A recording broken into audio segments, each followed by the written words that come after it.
देखिए सुभाष चंद्र बोस पहले व्यक्ति थे जो, आपको पता नहीं कितनों को पता है, लेकिन मैं इस बात से बड़ा फैंटेसाइज होता हूँ कि वो व्यक्ति, उस समय यू बोट बोलते थे सबमरीन को, पनडुब्बी को, उसमें बैठ के महीनों का सफ़र करके जर्मनी पहुंच गया था हिटलर से मिलने, और वो हिटलर से मिला।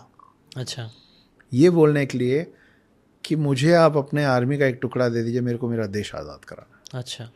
और हिटलर सुभाष चंद्र बोस से मिलके इतने इम्प्रेस हुए थे कि उन्होंने, हिटलर ने ये कहा था कि मैं देता हूँ तुमको, मैं अपना एक best of the best people देता हूँ, आर्मी तैयार करो, गन्स वेपन्स सब देता हूँ, एक शर्त है। सुभाष चंद्र बोस ने पूछा क्या, तो उन्होंने बोला कि जब तुम्हारा वॉर खत्म हो जाएगा ना, जब तुम अपने देश को आज़ाद करा दोगे, उसके बाद for the rest of your life you will work for me.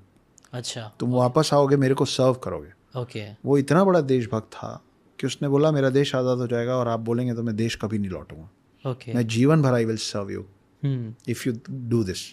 तो हिटलर के बोलने पे जापान ने एक टुकड़ी दी रेड आर्मी की, सुभाष चंद्र बोस को, और वो अपनी आर्मी तैयार करके आज़ाद हिंद फौज बोलते थे उसको, आज़ाद हिंद फौज, राइट, वो लेके वो इंडिया की तरफ बढ़ गए थे। अच्छा। ओके। तो फिर सुभाष चंद्र 1945 में ताइको फॉर्मोसा नाम की जगह, जिसको अब आप और मैं अब जिसको ताइवान के नाम से जानते, ताइवान, हाँ, उसको पहले ताइको फॉर्मोसा बोलते थे। अच्छा।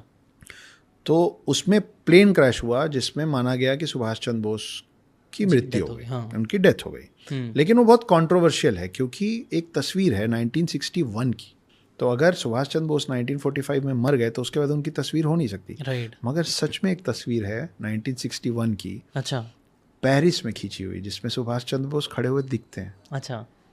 ऐसा भी माना जाता है, और जो जिन्होंने देखा होगा या जो उनका साथ दिए होंगे, कुछ लोगों को तो पता था ना कि वो प्लेन क्रैश में सुभाष चंद्र बोस गए नहीं है, ये तो प्लान किया गया था। इसका प्लान करने का एक अलग कारण है।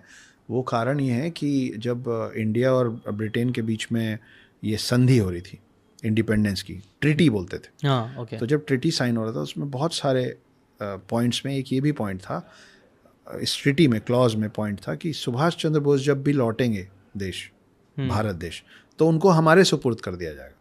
अच्छा। बिकॉज हमारे लिए वो वॉर क्रिमिनल है। अच्छा, ओके। उसने आर्मी तैयार की और हमारे खिलाफ लड़ा, तो he is a criminal for us. तो जैसे यूएन में होता है ना, अभी वो पुतिन को वॉर क्रिमिनल घोषित कर दिया, हाँ, है ना, तो वो वैसा वाला था कि, पर असल कारण ये था कि ब्रिटेन वालों का मानना था कि Subhash Chandra Bose is the only person जिसको वो लोग कभी हरा नहीं पाए।